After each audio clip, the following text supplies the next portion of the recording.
Welcome to everyone who's signing on. I know, it's a slow morning, so we'll be getting there. But I just wanted to start with introducing myself. I'm Caroline Mawasasi, and I'm a P20 parent. My son Cyrus actually graduated last year from Pitzer College, and I'm a volunteer on the Parent Leadership Council. And love Pitzer so much, I stayed on to volunteer one more year, and then hopefully I'll be like Frank Ayala, who's on this call here, and I'll move to ambassador, and I'll just be volunteering for years because I believe so much in the mission. But I'm actually very honored today to introduce Professor Zuckerman, not only because of how amazing he is, and I'm going to read his bio to you in just a moment, but he just had such a lovely positive impact on my son Cyrus. It was one of the first professors I've heard about. I've been invited to read his books. My son enjoyed you so much, Professor Zuckerman, and we've heard so much about you. So this is just a true honor for me to introduce you. But let's go ahead and start our session. So I'm going to start off by introducing the rest of you to Professor Phil Zuckerman. Phil Zuckerman is the Professor of Sociology and Secular Studies and the Associate Dean of Faculty at Pitzer. He has been with the college since 1998 and has a PhD and master's from the University of Oregon. His recent courses include Secularism, local/global sociology and its view of the world, sociology through film, classical sociology theory, sociology of religion, Scandinavian culture and society, and secularism, skepticism, and irreligion. Gosh, I can't speak all of a sudden. So thank you for joining us for this session titled Secularism Surging, Why So Many Americans Are Abandoning Religion. So please join me in welcoming Phil Zuckerman. I know you're all muted, so I'm going to clap for you. And please take it away, Professor Zuckerman. Thank you. Wow. Cyrus was just such a joy. He was part of this really wonderful cohort that emerged a couple years ago. There was this nice core group of students that I've just loved so much. And we were able to hang out. I think I had him over for dinner. I really missed that group. So it was nice to see you face to face or Zoom to Zoom. Thank you so much, Caroline. Hi, everybody. Good morning. Wow, I guess I'm more interesting than the Senate trial of ex-President Trump, so that's cool. It's a nail biter. What will those Republicans do? I just don't know. I guess we'll find out. Thank you. It's good to see you all. It's absolutely awful that this is on Zoom and that we're not in a classroom here at Pitzer, and that we're not, here together face to face. Hopefully this pandemic will end soon. Hopefully you're well and safe. And this is just a once in a century blip that we're having to endure. So let's see. I'll talk for a bit and then hopefully we can open it up for discussion and questions and conversation. I'm not going to be checking the chat while I'm talking. It's too hard for me to do that. So if you're sending me questions or things, I won't check in on that. It's too hard for me to go back and forth until maybe the end I will or something like that. All right, well, let's first, I guess, define our terms a little bit. I guess, what do we even mean by secular? What does that even mean? And that has to be, there's kind of political secularism and philosophical and demographic and blah, blah, blah. So what are we even talking about? So basically, when it comes to religion, I'm a social scientist, so I like to deal with things that are measurable, empirical, observable. I'm not a philosophical, I don't do abstract philosophy. I don't do a little bit, maybe I should say. But what is it that we're talking about in the real world? And we have to deal with religion because it's in our Constitution. It's right there in the, actually it's in the first sentence of the First Amendment. So we can't avoid it. We have to define it and know what we're talking about. And definitions change. But for us in the social sciences, we define religion best by using what we call the 3 B's: belief, behavior, and belonging. And because religion is such a complex phenomena, and there's so many different versions and varieties, and it plays itself out so differently, it's very hard to reduce to one thing. So the 3 B's at least kind of gives us some parameters. And again, it's still not perfect. In the social sciences, our definitions are always porous. But when we talk about belief, we generally mean belief in the supernatural or something beyond the reality, beyond the empirically observable, beyond what our senses are of sight and smell and taste and touch and hearing can discern. So there's something else, something supernatural. Maybe it's a supernatural being or beings, a god, gods, deities, demons, imps. Maybe it's a supernatural realm, some territory, celestial plane of existence that's beyond observation. Maybe it's, ancestors living in a different zone or different. So some belief in something supernatural seems to be part and parcel of the vast majority of religious traditions and groups. But not all religions are about belief. Some put belief as primary, like it's all about belief. Do you believe X and that's that? But other religions, that's not so important. Behavior tends to be more important. By behavior, we mean things like rituals, holiday celebrations, fasts, feasts, body modifications, all the things that people actually do. So you can't really observe beliefs. You can only hear people talk about them or write about them, but you can't actually see them. But behaviors you can observe. You can see people genuflecting. You can see people donning certain garments. You can see people tattooing themselves or cutting off the tips of their penises, or, you can see the body modifications, and you can see them fasting, and you can see them feasting, and you can see them dancing, and you can see them meditating. So for some religions, behavior is primary, but they're always in relation to some supernatural belief system, however strong or weak that is. And then finally, there's a belonging aspect, right? I was raised in a culturally Jewish home where we didn't believe anything supernatural. We did some behaviors, but far fewer than most observant Jews. We just maybe on a handful, like Hanukkah party. Rarely did we celebrate Shabbat, maybe, synagogue on Yom Kippur to listen to something that we don't understand for a while and see friends or something. But we identified very strongly with the community, the Jewish community. So belonging was key, the group we identify with. So for some people, a lapsed Catholic, for example, or someone, I have met secular Muslims who are Muslim in a kind of cultural sense. They don't believe, they even don't necessarily do much, but they still identify as part of the Muslim world or Muslim community. So belief, behavior, and belonging, these are kind of the three criteria or pillars of religious life. And for some people, one is stronger than the other. For some, it's all three equally. In some traditions, behavior is emphasized and not so much belief.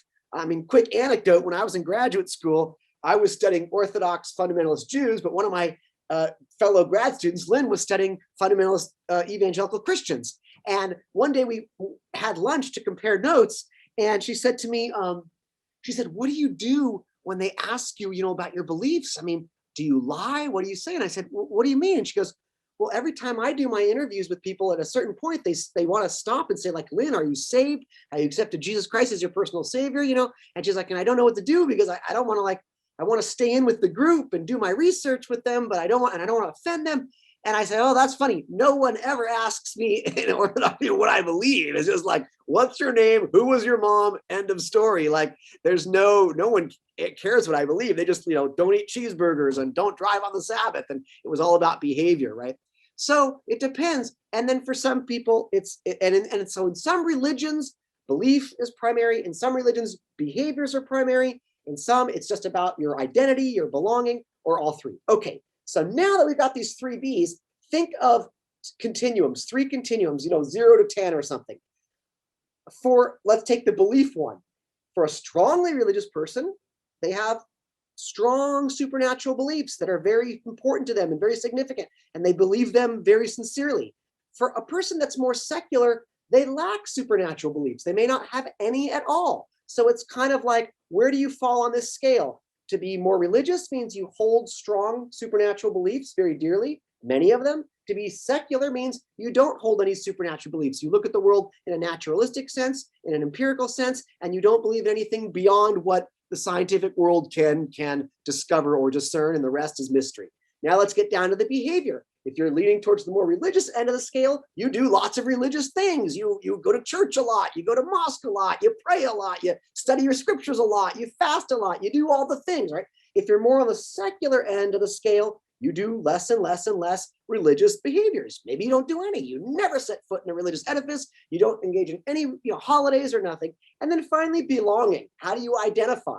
If you're strongly religious, your religious identity is primary. It's like it's the main part of your identity. Like you are Muslim, you are Buddhist, you are Jewish, you are Catholic, you are Christian, you're Mormon. And that's like, top tier of who you are and how you identify. If you're secular, you don't identify with a religion at all. If you identify with your career or with your race or with your family or with the music you like or with your politics or the sports or whatever. But when someone asks you who you are, religion, you don't identify with the religion. In fact, you might say none. If someone asks what's your religion, you might say N-O-N-E, not none like Sound of Music, but none like none of the above, right? So we got these three areas. Some people are very religious in one and more secular in the other. It's complex. People change throughout the life course. But the point of today's talk, and now we're going to get to the meat of it, is more and more people in the United States are leaning towards this end of the continuum. And it's better to think of a continuum because these things aren't always clear cut, black and white, yes, no. Sometimes it is, but not always. But what we're seeing is more and more people are, let's start at the bottom here, are saying they have no religion. When they're asked, what is your religion? More and more Americans are saying none. What do I mean by that? I was born in 1969. I'm 51 years old. When I was born, when Americans were asked, what is your religion, like that you identify with, forget beliefs, forget behaviors, just what religious group do you identify with? Less than 4% of Americans ticked that none of the above box. Today, 51 years later, about 28% of Americans are ticking that none of the above, more than 1 in 4.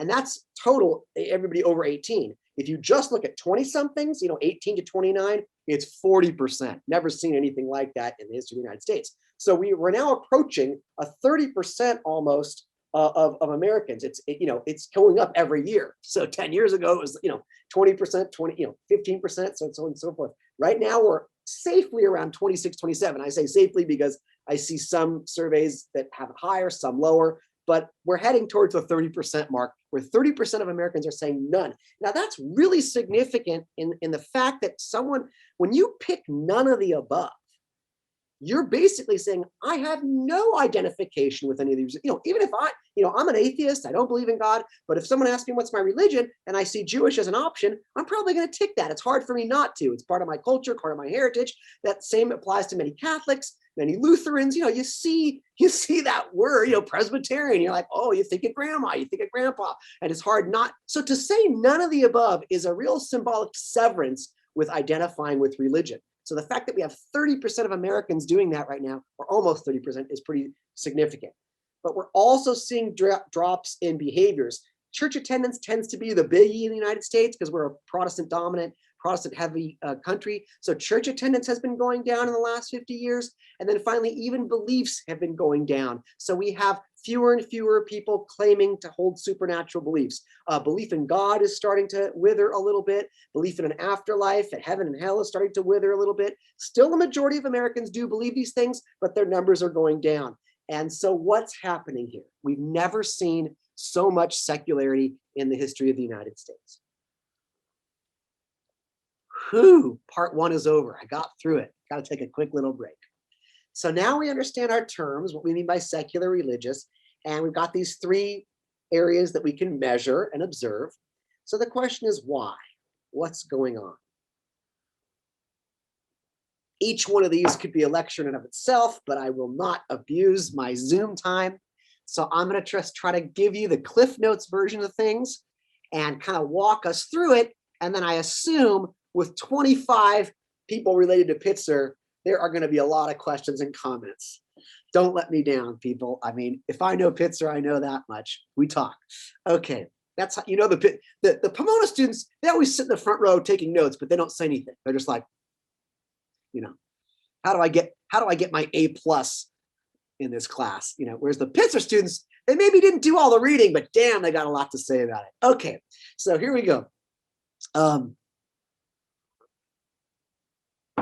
right, where am I? Okay, when a society becomes less religious over time, we call that phenomena secularization. So secularization is, more people leaning toward the secular end of the continuum. Lots of people in a society. So, for example, let me think of some good examples. In Scotland today, for instance, upwards of 70% say they have no religion. They're not identifying with as Christian anymore. In Estonia, in Czech Republic, over 50% are atheists now. In the Netherlands, in Chile, you've got 30% secular. In Uruguay, it's up to 40% secular. In Japan, religion's plummeted in the last 75 years. So pick your country. When you see a society becoming less religious, we call that secularization. And there's basically two approaches to explaining that, or not two approaches, but it's kind of where you want to put your lens, your microscope. You can try to explain secularization kind of globally, universally, meaning if this particular thing happens, the result tends to be secularization no matter where we are on the planet, whether it's South Africa or Namibia or Nebraska. Sort of kind of universal causes of secularization. And then more kind of country-specific factors that you can zone in on and say, well, there's something particular about this society that helps explain it, right? Something about Czech history or Scottish history that is not necessarily applicable to Vietnam or South Korea. So the universal ones are pretty simple. Generally, it seems as though when societies become more stable, safe, and secure, and well-functioning and prosperous, religion tends to go down. So when people have enough food, enough shelter, a peaceful democracy, there's not a lot of warfare, there's not a lot of crime, there's not a lot of poverty, when life is more or less calm, peaceful, and secure, the need for religion tends to go down. This is everywhere. Conversely, when life is precarious, brutish, short, perilous, the need for religion tends to go up, right? This helps us understand why El Salvador is one of the most religious countries in the Western Hemisphere. It has among the highest murder rates and crime rates, and why Canada is probably the least religious country in the Western Hemisphere. Universal health care, a peaceful democracy. They're currently not being threatened by Greenland. So, this is a sort of general principle. Next, educational attainment. When literacy rates go up, when more and more people can read and write, when more and more people get basic scientific understanding and knowledge, when more and more people learn about history and psychology and philosophy, in a society, religion tends to go down again. And it's just a 10. There's always exceptions. You can have some highly educated populations that still stay religious and some less educated populations. But as a general rule, a safe, secure society that's highly educated tends to have less religiosity. There's two others that seem to be universal. Women working in the paid labor force. What we have learned is that in most societies, it's very interesting, these complexities.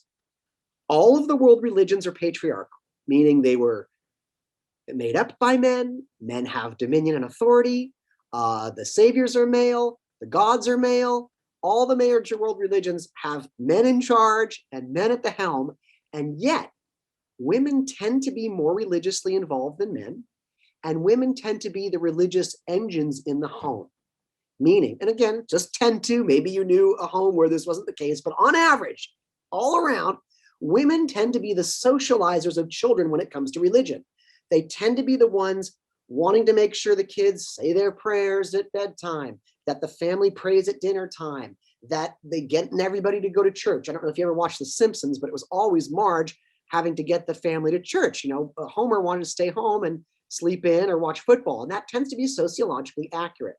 So what we have found is that when women are out in the paid labor force, earning money for themselves, religiosity tends to drop.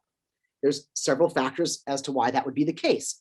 One is maybe just a time thing, like you're out working, you're exhausted, you don't have the time and energy to keep up religion in the home and get people to go to church on Sundays. Number two, maybe as women are working outside of and into the paid labor force, they have greater agency and independence, and they're not as reliant on the services that religion can often provide women who need those services. So there's a lot of theories there, but we see, for example, in Scandinavia has the lowest church attendance rates in the history of Christianity and certainly in the world. Fewer than 5% of Danes, Swedes, and Norwegians and Finns go to church once a month. Fewer than 5%. Scandinavia also has the most women working in the paid labor force in the history of modern civilization. So correlation, that's what we're dealing with. We saw the same thing happen in England, seen the same thing happening in my lifetime, right?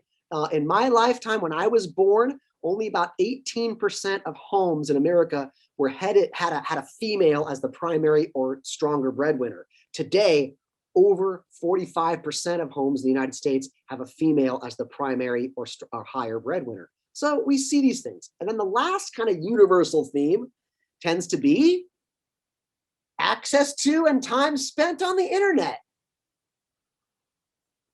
Look, here we are. We could all be at Mass right now, but no, we're on Zoom. Okay. So again, what we find is that the most wired societies, societies that have the most screens to the most people and the best Wi-Fi and the most access to the internet, religion tends to plummet. And it's interesting why this would be the case because, you know, the internet is just a tool for anybody. Christians can use it, Jews can, I mean, everybody can use the internet for social networking, for advertising, for outreach, for education, for whatever. But what we're finding is it's not a friend of religion. Lo and behold, there's a lot of theories as to why this would be. One is it's increasing social isolation. So the more people spend on the internet, the less likely they are to be involved in any kind of community activities, be it religious or non-religious. The internet seems to be a distraction with all that it offers, the entertainment, the games, the shopping, the porn. It just seems to be more interesting and engaging. It's capturing the imagination of people or their time more than religion can anymore these days. Third, and perhaps most significantly, is it's providing support and communities and networks for secular people that wasn't the case 25 years ago. Let me give you a quick example. 25, 30 years ago, you're a 16-year-old in Montgomery, Alabama, and you are a child of Pentecostal Christians. And they are strong believers in speaking in tongues and the Holy Spirit and getting slain in the Spirit. And they take you to church and everybody's speaking in tongues and everybody's having a Holy Ghost experience. And you're 16 kind of being like, I'm waiting, I'm not feeling anything. When's God gonna come? When's the Holy Spirit gonna, and everybody's looking at you and the pastor's looking at you and everybody's like, come on, when are you gonna be slain in the Spirit? You kind of, fuck it, I'm just gonna, how hard is it? Okay, and you just start speaking in tongues. It's pretty easy to imitate. I've done it myself several times. And you speak in tongues and everybody thinks, oh, woo, amen. And you kind of walked home and you kind of felt a little weird about it. And that was all you could do. You went home, you had your breakfast or your brunch with your family, and that was that. And maybe inside you had some doubts or some shame or some whatever, but your family was Pentecostal. Everybody you knew and loved was Pentecostal. Everybody that supported you and paid for your food, you know, what are you going to do? Today, that same 16-year-old simply walks into their home or goes onto their phone and types in, I was just at church and I faked it. I faked it. Has anybody ever had that experience? And right away, 50 other 16-year-olds within a 2-mile radius are like, I do the same thing all the time. It's a bunch of bullshit. Instant secular community, right? If you're an Mormon struggling with Mormons, you know, that's the way it goes, right? You find community. Or this is really interesting. There's something called the Clergy Project, which is about currently employed clergy, be they priests, pastors, rabbis, or whatever, who have lost their faith and they're like 42 years old and they've got a mortgage and a family. What are they going to do? And so they meet online to share their stories. And some studies of the Clergy Project have found that it was the internet that sparked their doubt. In other words, they were going to prepare some sermon on something. You know, they'd been out of seminary for a while. They'd been out of theology school for a while. And they wanted to look something up on some aspect of theology. And, you know, they get online at 9 o'clock in the evening planning to prepare some notes for Sunday's sermon. They're still on the internet at 2 a.m. reading about how this is plagiarized and this was fabricated, and it leads them into a lot of critical studies of religion. I'll just give you a perfect example. When I was in graduate school at the University of Oregon in the 1990s, let's say I was like, what is Mary's Assumption? What is that? I hear people talking about, you know, if you're a Mary's Assumption.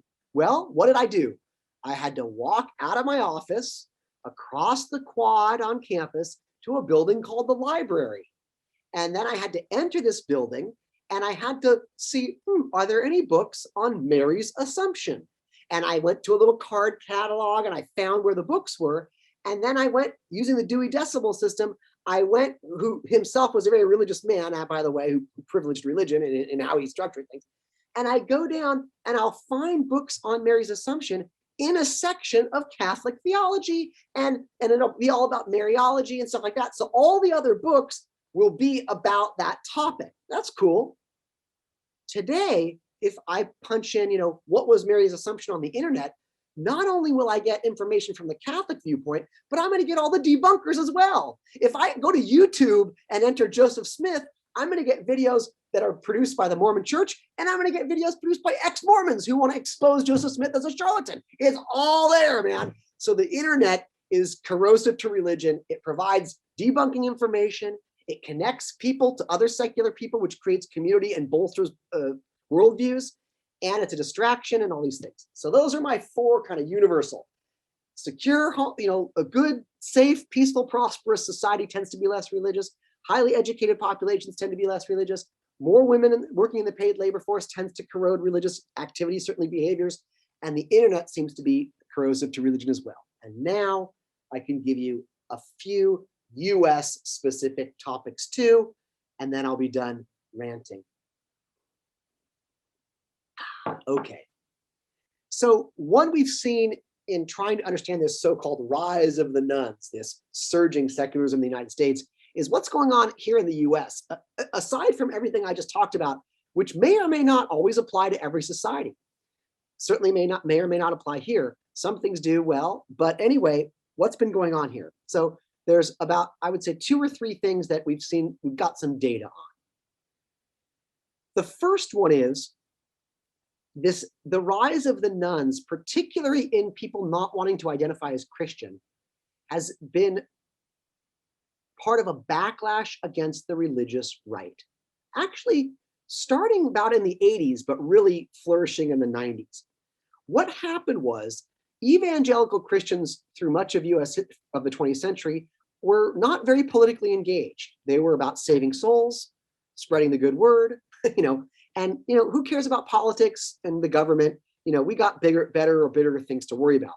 But in the 80s, several evangelicals and several conservative Republicans realized they could make for a very strong marriage here, that they had some common ideals, primarily fighting against women's rights, fighting against abortion, fighting against gay rights, getting prayer in school, supporting Israel, getting tough on crime, and lowering taxes. And they sort of felt like, hey, we're all kind of on the same page here. So evangelical Christians joined hands with conservative Republicans to create a very successful movement, which led to the establishment of huge media empires where you had television shows like Trinity, and networks, Trinity Broadcasting Networks, radio programming, TV programming, and you had evangelicals suddenly running for office in school boards, city councils, state assemblies, the Michelle Bachmans types, the Betsy DeVosses, and they were very successful. And what happened was they ended up getting, their people into the White House and onto the Supreme Court. And it was seen as it was a very successful movement, but a lot of moderate political Christians who were not so religious suddenly were like, hey, I don't support, the war in Central America. I don't support the war in Iraq. I'm pro-choice. I don't want prayer, all these political things. Suddenly it's like, well, if being Christian is like what Sean Hannity is or Ann Coulter, I'm not that. If being Christian is, what Rush Limbaugh is and what, Mike Pompeo is, I'm not that. If that's Betsy DeVos, I'm not that. So a lot of middle of the road Christians who were not very strong in their religiosity, but might have said, sure, I'm Christian, suddenly were like, I don't want to be associated with the Christian right. And so they were reluctant. It didn't necessarily mean they changed their beliefs in God, but they didn't want to identify anymore with a brand that they saw as being soiled. And this only went into high gear with Donald Trump, right? With the election of Trump, the evangelical brand has been really tainted. So you're going to see more and more young people say, if that's Christianity, Donald Trump holding up a Bible while tear gassing protesters, I don't want anything to do with it, right? And so you see a strong reaction against the religious right in this country, which has led to a growth in secularism. Next, and this is has to do with another backlash, but we have a lot of data on it. and that is a backlash against the Catholic Church. So even though we're a Protestant dominant society, like most people in this country are Christian and most of those Christians are Protestant, Catholics are a huge chunk of US society. They're about 30% of Christian identified Americans are Catholic. When facts emerged of this, extensive and deep pedophile ring, it's funny, everybody's like, oh, QAnon is so crazy. They think the Democrats are running a pedophile ring. Isn't that crazy? It's like, not so crazy. Like the Catholic Church ran a pedophile ring for centuries, international pedophile ring, and all the way up until now. And we're shuttling child rapists all over the place to assault and abuse hundreds of thousands of kids at the knowledge of the Catholic Church, and they protected them and allowed them to continue their abuse by placing them in even more remote parishes. And this went on and on and on. And they went to great lengths to cover this up and to hide it and deny it and so on and so forth. So when this came out in the news, in the media, a lot of Catholics were angry and upset and no longer identified. So you're seeing dioceses closing throughout the United States. In the greater Boston area, 25% drop in mass attendance. So this reaction against the Catholic Church has been strong and significant. So you couple that with a reaction against the evangelical Christian right, and you couple that with a reaction against the Catholic pedophile priest scandal. And then finally, I think what's been particularly significant for our younger generation is the anti-gay rights movement. So, and I'll end on that one. In this country, in the last 20 years, an anti-gay rights movement really got politically active, starting actually in Oregon in the 90s with the Oregon Citizens Alliance, going to Colorado, then California. And their goals were to create ballot measures that stripped gays and lesbians of their civil and human rights, making it so that you could discriminate against gays and lesbians for housing, on the job, making it so they could not have any defense and could not have equal protection under the law, let alone get married, adopt children, et cetera, et cetera. The only groups to push that were religious. Now, that's not to say there aren't secular homophobic people. Of course they are, but there's no organized secular homophobic groups. Only the Mormon Church and Orthodox Jews and the Black churches and the Catholic churches, all the religious groups got together actively, politically, handing out signs in the parking lot, donating hundreds of thousands of dollars, millions of dollars, getting engaged to fight and stop gay rights. Younger Americans took note. Younger Americans are the least homophobic generation we've ever had. They just don't care. They don't see it as a problem. They actually think it's it's just love, it's life. And so they're thinking, well, if being religious means I have to be anti-gay, I'm not going to be anti-gay. I'm out of here. Mike Huckabee, too bad for you. And so that has been, we've got a lot of data on younger Americans saying it was the gay rights issue for me. It was the gay rights issue for me, let alone the trans rights issues that have emerged as of even more recently and more cutting edge. So those are some of the factors. I think I've laid about 5 or 6 or 7. There's a few that I may have forgotten, but I just wanted to kind of give you an overview of how we're explaining why religion seems to be plummeting here in the United States and secularism seems to be surging. Thank you for listening. And now I'm open for comments, questions, conversation, discussion, challenges. I don't know how to moderate this. Caroline, Jill, will someone call on people, or do you want me to call on? See, because the thing is, I can't see everybody on my screen. I can only see one screen at a time. Well, someone did put something in the chat, so I'm going to read this to you. Awesome. From Rosie to everyone. I'm really enjoying this, just fascinating. Thank you so much. I agree, Rosie.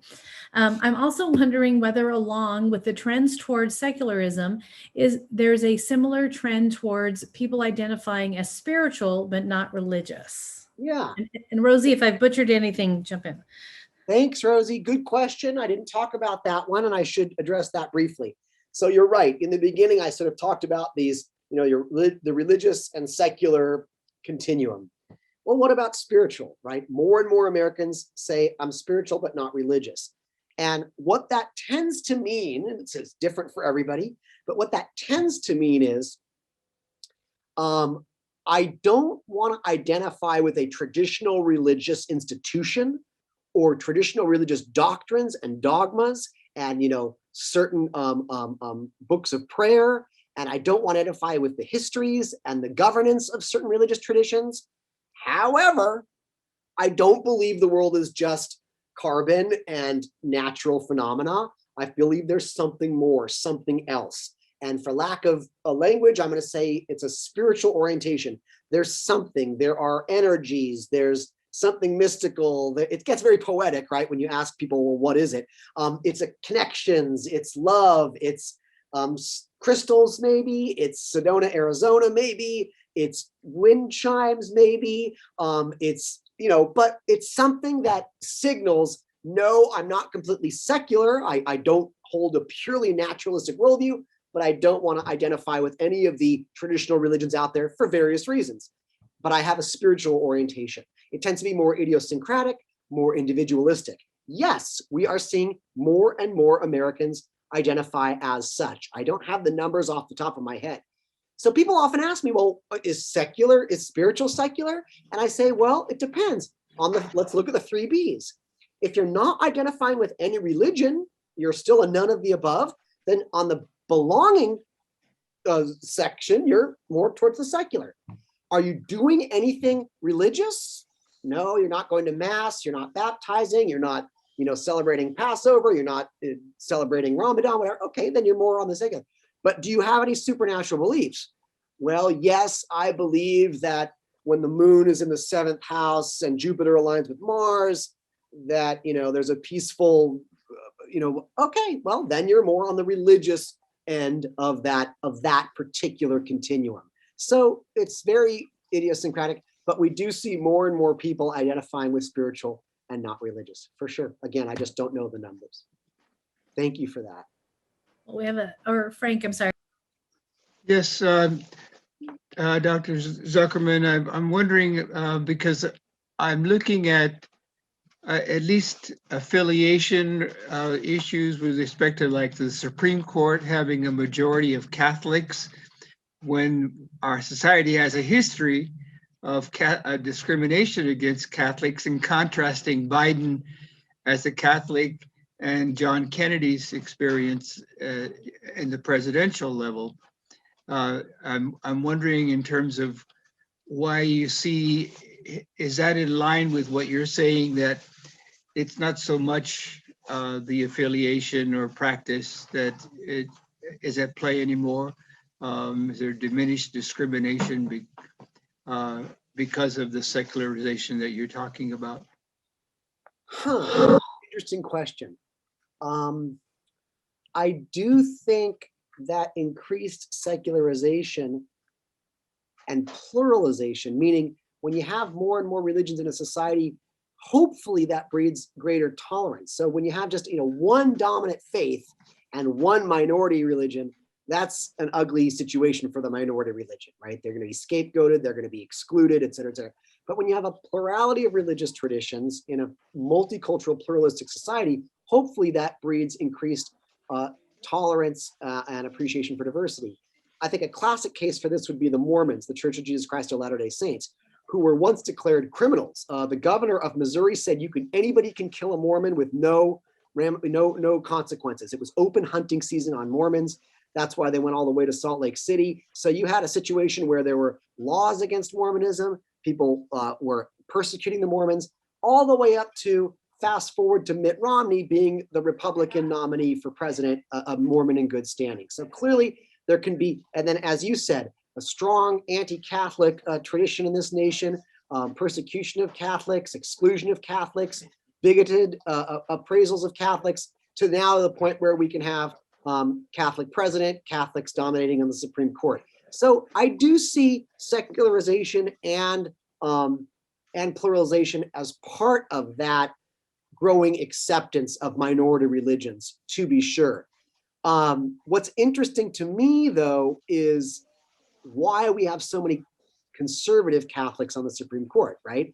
It's not a representation of the US demographics, not that it has to be, but what I believe is that the evangelical Christians, they had this big obsession with controlling women's reproductive rights, and they do not want women to be able to control their own bodies. And this is like the number one thing they care about, right? And so I think they quickly knew that if we could get white Catholics who also share our aversion to women's reproductive rights, that's a nice coalition. That'll make the evangelical Christians happy and the Catholics happy. And so they've nominated these arch-conservative Catholics who are anti-choice, and they've successfully packed the court. So good luck, women. So Sotomayor is the outlier among the Catholics on the court. That's right. That's right. Thank goodness. So Okay. Professor Zuckerman, I'm sorry, are you finished? We have some more in the chat, questions in the chat. All right, so from Mark Thomas, what about urbanization, which correlates with some of your other causes and correlates? Fascinating, by the way. Oh, thank you. Absolutely. You must be a sociology major. Yes, there were many that I didn't get to. You're absolutely right. Urbanization has always been observed as a correlate of secularizing people, starting in Europe and going out from there. There's no question that, and we still have the data, urban centers are more secular than rural areas. And the question is, what is it about it? What is it about urban areas that does that? I mean, why should that be the case? And Peter Berger wrote about this in the 60s and others. And the theories there have to do with, okay, first of all, actually even Durkheim wrote a little bit about this. Again, it goes to that plurality or sameness, I guess.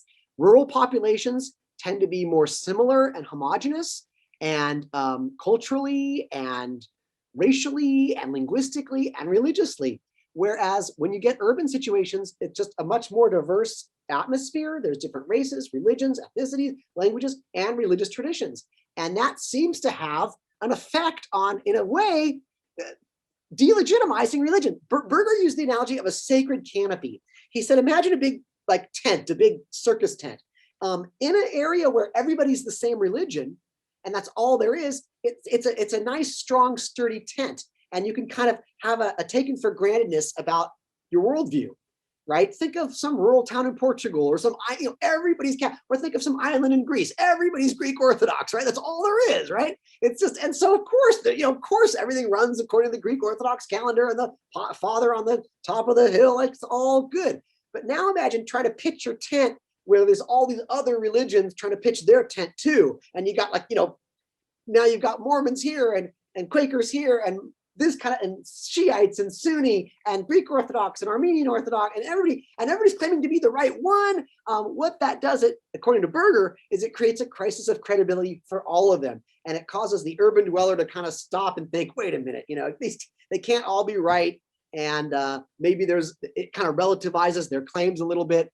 It can also just simply be that urban centers is where people are more busy. They're more engaged in work. There's more opportunities for other ways to associate, be it sports, be it hobbies, be it politics. There's just more things drawing your attention. So there's a lot of factors there that's too complex, but you're absolutely correct. Urbanization is highly correlated with secularization. All right, we have some more questions in the chat for you. So this one's from Brian. The question is, what is the impact on morality and ethics? I am in your peer group and sorry, my glasses aren't so good. And most, if not all of my friends growing up found their beliefs for right and wrong in the church. Where will that be founded now? Oh, thank you. Yeah. So,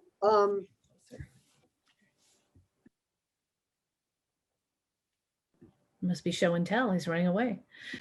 What it means to be moral, why religion is not necessary for living an ethical life. Available in bookstores everywhere and online. That's my latest book. Sorry, just came out. Well, it came out a year ago. Counterpoint Press. Paperback. You can get it for pretty damn cheap on Amazon. Probably $5. Okay. So it depends what you mean by moral. And usually what I mean by moral is, not causing suffering to others and alleviating suffering, perhaps, the kind of the not harming and helping, right? So what we find is that in many ways, religiosity does increase that, particularly in the realm of charitable giving and altruism and community engagement. But we also find that secularity is highly correlated with increased morality, and that secular populations tend to be more moral than religious populations, overwhelmingly. Let me give you an example. Let's just take murder rates. Murder rates are far higher in the more religious countries than in the less religious countries. The Philippines is one of the most religious countries in the world. Czech Republic is one of the least. The murder rate in the Philippines is over 15 times that of the Czech Republic. El Salvador's murder rate is 10 times higher than Canada's. So what we see is that actually where religion is strongest, you have higher murder rates. Actually, it's the other way around, really. It's more likely than not. Where there are high murder rates, people tend to be more religious. So secularity is actually correlated with the more secular societies have lower crime rates, abolish the death penalty, do a better job taking care of the elderly and the babies. Secular people are more tolerant of racial diversity and people who don't look like them or think like them. Secular people are more likely to support women's rights, gay rights, transgender rights. Secular people are more likely to support animal rights. So in fact, the idea that religion is what provides morality is a myth. It is a myth. It's not empirically supported. That in fact, yeah, you can be very moral and religious, no question about it. But in fact, being secular does not deplete morality. If anything, it increases it. What it does do, however, it does decrease community engagement and the social capital that comes with that. So the bigger problem with secularization is where are we going to find community? Multi-generations coming together for rituals, for coming of life events, for that kind of social support. That is, I think, a bigger threat. But morality actually seems to improve when people no longer think there's an invisible sky daddy telling them what they can or can't do, but that actually morality is something we develop on our own, using our own conscience and our reason and our culture and our evolutionary ability to feel empathy. Sorry for that. I got a lot to say on that. That was good. So now Claire Partridge has a question. Hi, Claire. Hello. So I was wondering if there have been any studies on how COVID has impacted secularity, because I would think in some ways it might make people like more secular since there's like a lot more reliance and time spent on the internet, but in some other ways it decreases, like it's decreased how much community we can have and how much like in-person just interaction with people we can have. So I was wondering whether like secularity has increased or decreased and whether there's been studies about that. Ooh, that's a really good one. So it's so recent, right? I blog on Psychology Today. I have a blog called The Secular Life, and it's on Psychology Today. And I try to put an article up every now and then, an essay. And when COVID broke out, I wrote an article saying why COVID-19 will probably increase religiosity. And I just saw some data suggesting that was possibly the case, but it's still too early to know. You're correct in the sense that COVID has created more tremendous social isolation and more time online. However, my thought was in times of uncertainty, when life is no longer secure and safe, that's when religiosity tends to go up. So when people are losing their jobs, losing their homes, losing their life insurance, and there's this invisible germ out there, it's scary, it's disruptive, it's unsettling. That is the perfect time for people to seize comforting ideologies that are either conspiracy theories, nationalism, or religion. So it's a little bit ironic in that you would think, this is what I don't understand, right?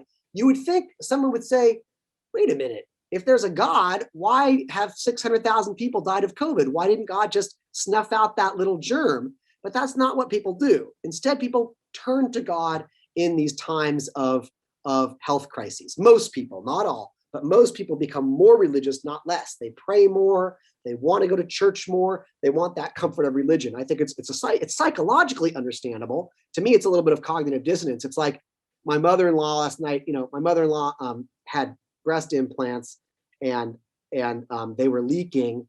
And when they were leaking, the surgeon discovered that she had some early stage breast cancer, which was a great discovery because it saved her, and she was able to get surgery, and she's very healthy now, thank goodness. She interprets that as an act of God, like God made her breast implant leak so that the surgeon would find the cancerous growth. And I'm scratching my head being like, how about just not have how about God just not give you cancer? Or how about God give you the breast you wanted in the first place and not give you cancer? Like, but that's not how most people think. They think other ways. So I think COVID has caused people to become more religious, not less. However, I've never thought of it from the angle you posited, which is, hey, more social isolation, more internet access might just be secularizing. So the jury's still out, though. We've only had this pandemic for a little over a year. So we shall see what the long-term effect is. And what will be interesting is to see how it affects other societies, like Brazil, very religious society, and bad, both the U.S.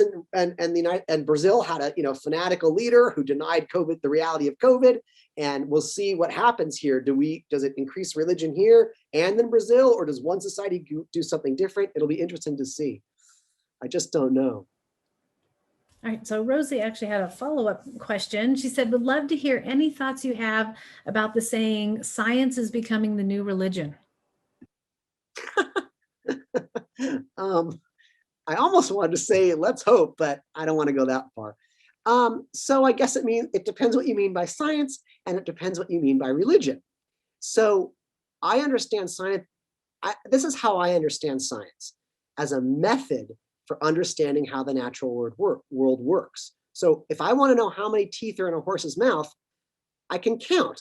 I've just engaged, I count that one horse, but maybe only that horse has 18 teeth. I got to count like 50 horses, but maybe those horses are particular to the San Joaquin Valley. So I got to, that is science, trying to, empirically observe and understand the laws of the natural world. End of story. Now, that doesn't mean that scientists can do it wrong, can do it badly, but we only know they did it wrong and badly through better science, right? I always have students say to me, oh, science is terrible. They did all these horrible things that turned out not to be true. And I'm like, how do you know they weren't true? Well, someone did a better job of science, right? You can only prove that a scientist has done something wrong through science. Like, you're caught. It's a paradox. And I understand religion, again, as having a supernatural belief component. So what I would say is, if you mean like a metaphor, like people are revering science the way religious people revere their gods, like in a kind of metaphoric sense, sure. Like if you want to say, Eric Clapton is God or Jimi Hendrix is God, and what you mean by that is, oh my God, I love him so much. I think he's amazing. And I live my life worshiping Eddie Van Halen. But if you really mean that Jimi Hendrix is, created all time and space, I don't think you really mean that. So it depends. If you say that science is the new religion in kind of a poetic, metaphorical way, sure, more and more people are looking to science to solve the world's problems. But if you mean science is becoming another dogma that people believe without evidence in a supernatural way, I hope not. That wouldn't make any sense, and that would stink. But I have to say, even though I try to be even-handed academic, clearly you can tell I have a position. And during COVID, it's like, I really, really want to make a bumper sticker, that says, remember, kiddies, so the scientific method created the vaccination, not Jesus or Muhammad. Now that's kind of being an asshole, but I really do feel that way. Like, does the world not see that it's the scientific method that is going to end this pandemic, not prayer? Like, hello. But on the other hand, I don't, if people get comfort from praying, hey, that's great. My niece is about to have surgery. It's scary. If her grandma wants to pray, of course, pray and pray and pray if that provides solace and comfort. Sorry, I kind of went off on that one. You can see, like, I'm getting a little bit like loopy here. You're waking up. So we have a comment and then a question, and we'll probably go over on time. Is that okay? You know what? If we can go till like noonish, is that all right? Like maybe if we could end at like 12, just because I'd like to get home for lunch before I have to okay, take good. my Well, wife. I'll give you the comment and then the question. Okay. Let's see the comment, and it's lovely, from Bonnie. She said, "Thank you for such a thoughtful presentation. I am so grateful for you being advisor and professor to my son Sage, who is a Pitzer Junior. He is presently in your university blacklist class. Sage he is so McBee? inspired by you. Your mentorship and positive encouragement fills me with so much gratitude." Oh, thank you so much. And I'm happy to hear that, because Sage is a student that I've never met in person. This is a purely, I've only had him in online classes and it's been horrible, but I'm glad to know that we've still been able to connect. He's amazing. I'm a huge fan. He is. He was in your class. He was in your class last year, Sage McBee. Sage McBee. But he was in I feel like he was in deviant sex cults. He was. Oh, was that the first time he had you? And that was online. Oh, So okay. it's like, yeah. So it's been a real trip to kind of like get to know him in this little like 1-inch box. But I'm so glad he's in University Blacklist. He loves you. He was really struggling before the pandemic started. Was not liking school. Oh, you cut out a little bit, Bonnie. Hope you're frozen, Bonnie. But is she coming back? No, we might have lost her. Bonnie, thank you. You froze up, but I'm really glad to hear that. I had no idea. I couldn't tell. He's always just been so present and positive. So I look forward to meeting him and you in person when we are no longer frozen in space. Yes. Well, so here we go. We have 3 minutes. I'll give you the last question if you can do that in 3. If we accept that as a human, life can be profoundly challenging, even in the best of times. Can you speak to how people who are non-religious replace the support that a spiritual belief system and community would provide? Are there patterns? And that's from Lysana Anderson. Oh, there we go. Another show and tell. Now, out in paperback, Living the Secular Life. And I have a chapter called, this is from Penguin, and you can get this online for $2. I'm not going to make any money here, people. I have one called Chapter 6, Trying Times, where I studied how secular people cope with sudden loss of life, sudden accidents, sudden disease. I interviewed people who experienced so many difficult circumstances. It's a great question. I would say it's very easy to be secular when you are wealthy and healthy. Let's just like as a general rule of thumb, you know what? How hard is it? You can enjoy life. You've got all the comforts. You've got everything. But most people on this planet do not experience equal doses of health and wealth. Myself included. I've had some horrific stuff to contend with in my life that has been otherwise quite rosy and comfortable. But it has been very sobering that none of us, are completely the authors of our own lives, and shit happens that we just can't control. And it's scary and it's dangerous and it's depressing. And I would agree that most people turn to faith in those times. And why not, right? Whatever is going to comfort you. But what's interesting on that, what I can say on that front was, when I started looking at the research on coping, there's a lot of research in the psychology literature about coping and about religious coping. In every study I found, it was religious people who turned to religion for coping. So I called the guy, Kenneth Pargament, who's the big scholar, and I was like, you've written 52 articles on this, but these people were already religious when they turned to religion to help them cope. And he's like, yeah, that's true.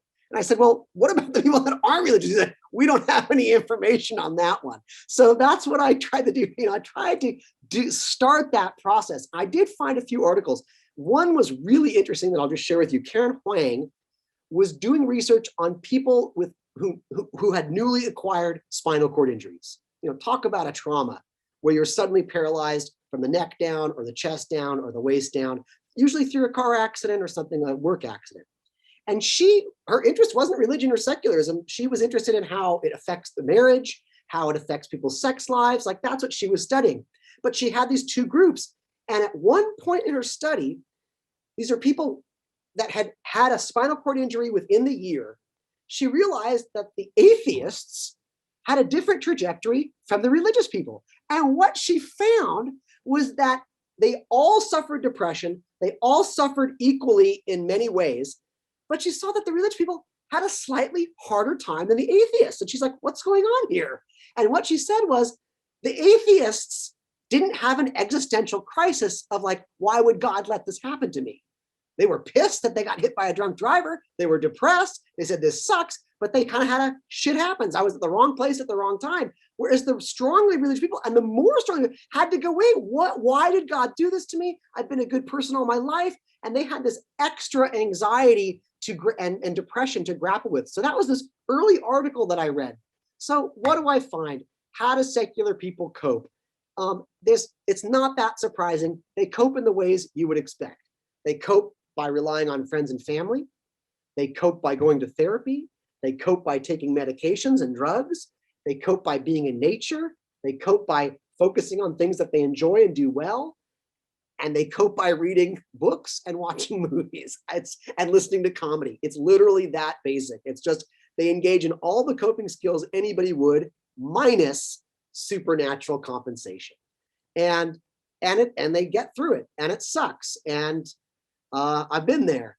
And if you really, really don't believe, there's nothing you can do to believe. In other words, I remember when I had a fever for 6 weeks, I had a fever that they couldn't identify. And they, just speaking personally, and it was not good. My lymph nodes were huge. I was having night sweats. I was at 103 for not the whole time for 103, and finally I went to infectious disease doctors. They couldn't figure it out. I was getting blood constantly. They couldn't figure it out. Finally, they sent me to the cancer place, well, you might have lymphoma. I was terrified. This was 5 years ago, 3 children. Sitting in that oncology place, I couldn't pray because I don't believe there's a magical being to pray to. I just don't.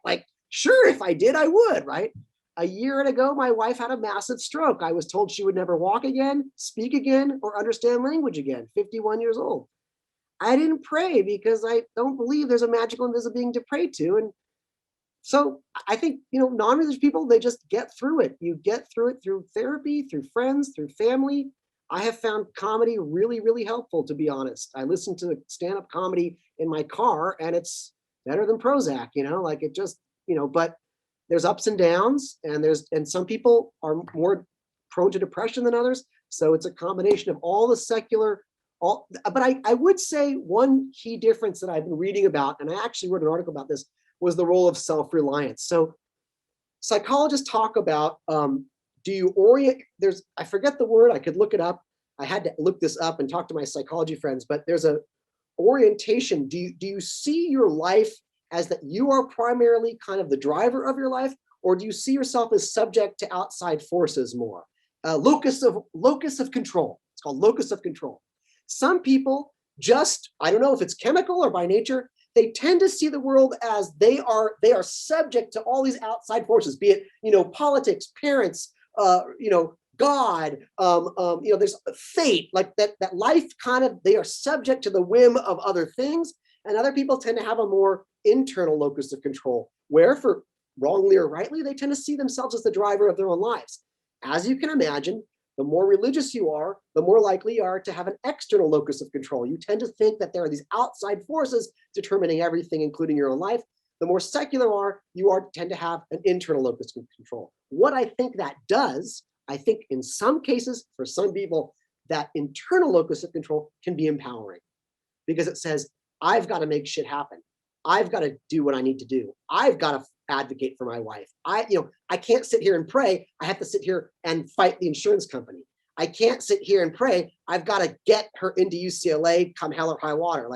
So I found that I was able to channel a lot of my agency in coping with my wife's stroke that I may not have if I was praying a lot. And, her mom was praying a lot. Good for her. It helped her. Her mom was also very helpful too, making phone calls and whatnot. So I guess that's my best answer there. And I have other stories on that, man. I interviewed a woman, amazing woman, who lost, got hit by a drunk driver. Anyway, and I interviewed a lot of people who fought in World War II and Vietnam. They always say no atheists in foxholes, and I interviewed a shitload of atheists in foxholes. So I guess we got to end there. Sorry.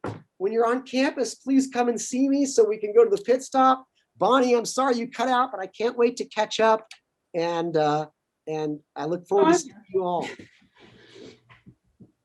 Well, thank you, Professor Zuckerman. You have lots of compliments in the chat room, and Lysana did answer saying she has that book, I believe, but everyone's saying great lecture, fully, truly amazing lecture, just really nice things. So I asked for the recording to look at the chat, but you got a lot of love coming to you. So thank you so much for your time. Everyone, thank you. I hope you have a fabulous weekend and look forward to seeing you in different sessions. And then I'm going to put a quick plug in for the FLC. We have a meeting tomorrow at 10 a.m. Everybody come and see what we do.